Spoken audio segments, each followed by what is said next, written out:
Здравейте, радваме се, че сме заедно. Казвам се Симеон Колев, това е моят син Джил Колев. Аз работя в БГ Радио, той за сега не работи никъде. Поне така ни казаха социалните, да не казваме, че го експлоатирам за работа. Така, кучето е най-добрият приятел на човека, но то си е най-добрият приятел на четящия човек. Понеже е време за училище и сме изпаднали в една псевдоистерия, аз съм направил нещо, което е едно от малкото важни и смислени неща в живота, а именно да се подготвя като хората за първия учебен ден. Всичко ми се разбира, всъщност няма разлика дали го четете или така, все едно е.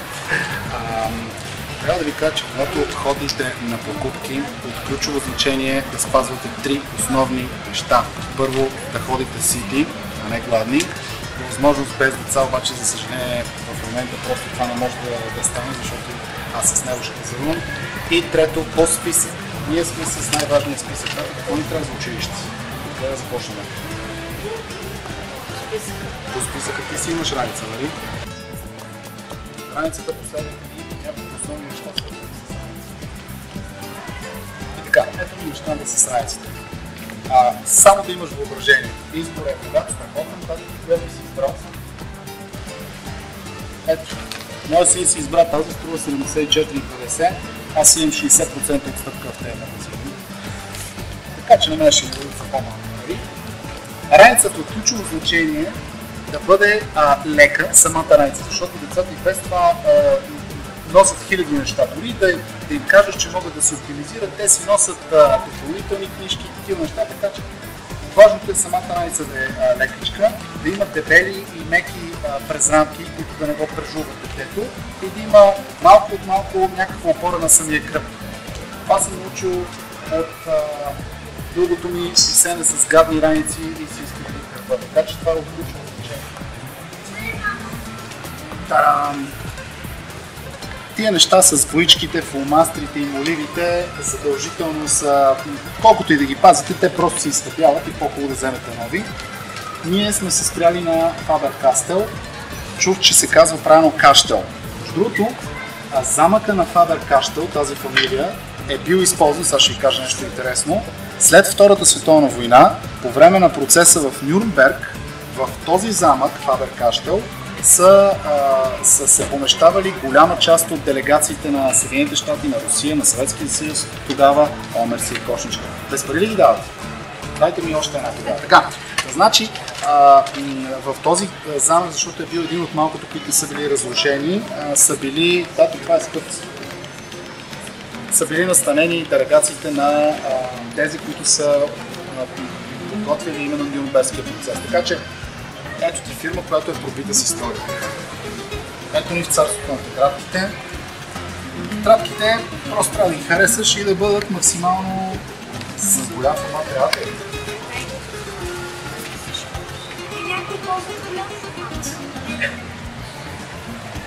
Машината е удобно ли ти? Сигурно си не ще избрана. Ти за количката ли вземеш? Добре, дай ще взема. Ти знаеш, че тази такива вършат ли ти работа?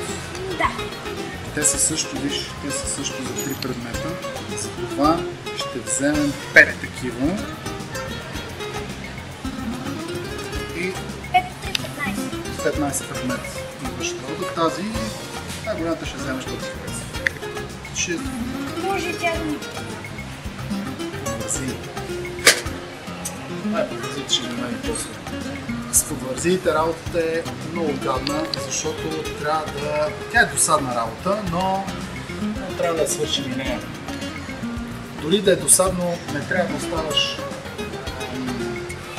кофти, това горчиво, този горчив вкус в устата, че нещо изискват от децата, а ти не си го направил, защото е мързи. Примерът е важен, примерът е най-важен. Казах ли ги за пример? Така, ние имаме една традиция всеки 15 септември да купуваме децата си по една хубава химикалка. Нали така, да има за каденче. Това да си избереш една хубава химикалка. Значи не от най-хубавите и най-скъпи.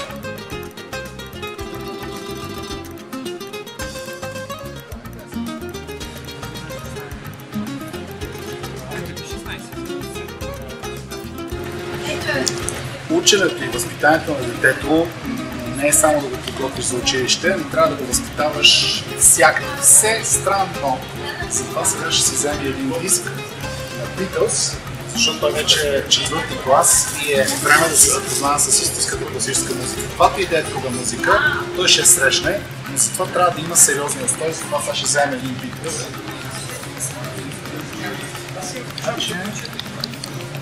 Beatles са...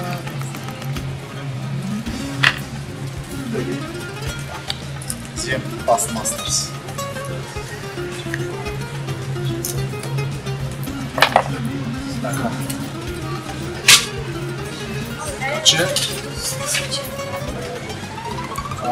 Така, взехме. Това не е задължително, но за мен всъщност е най-ценната покупка днес. Е това. Всички останали неща, ако отидеш без тетрадка, няма да те върнат. Или ако молива ти е сина, не е четен, също няма да те върнат. Да ми казвам, ще станеш човек. Ето ни при речниците.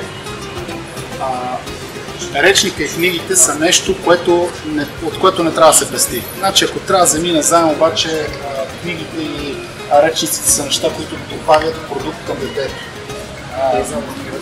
Тия напълно са много готини. Ние имаме такъв ученически. В случай няма да вземем, обаче просто реших, че е много важно да го споделим. Тати, ела да си избереш една книга, да си купим. Ние обичаме да си купуваме чужди. О, каква красива принцеса. Здрасти. Ти ли си хареса книжка? Още не. Какво търсиш? Стикери! Знае до съвсем скоро твоя език, обаче вече започне да го забравя. Добре, успех с стикерите. Ние ще вземем едни книжки сега. Ето тези. Тези книжки са много готини за току-що хора, които учат английски. Има ги в различни нива на трудност. Тази е за теб, нали? И опити да видиш дали можеш да четеш. За да видим дали това ти е нивото, макар че това ти е нивото. Има различни, тук за гладиаторите има и са много хубави, защото английски е съобразен. Същевременно са около 7-8 лева, т.е. една-две като си купиш, така си поддържаш език.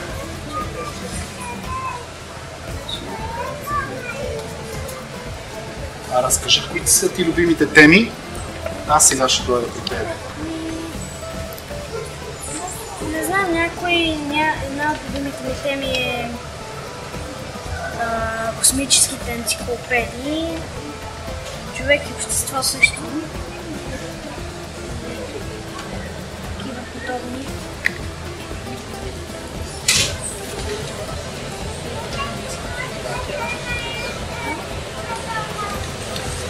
Вземе ли тая? Да. Тежка тази. Тежка, обаче е много хубаво написана. Според мен сме приключили единственото, което ни трябва един... Химикалка, белязка и един молив. Да се откажем от химикалката, защото това не е малко пари. Да. Добре. Значи само един черен молив и една белязка. Да. Супер. Готови ли сме? На касата са тези. Окей. Сега дай да седнем да пинем кафенце. И... Добре. Ами, това беше мисията да не пазаруваме в книжарницата и да се подготвим за учебната година. Мисля, че изпълнихме то с доста добър успех. Остава да продадем книгите. Струват 10 лева, но давайте по 30, защото това означава, че за автора ще има доста голям хонорар. Не се отказвайте, дори да си имате вече една, вземете си още 3. Ще разказвате за припалки, за камионите, ще ви свърши работа.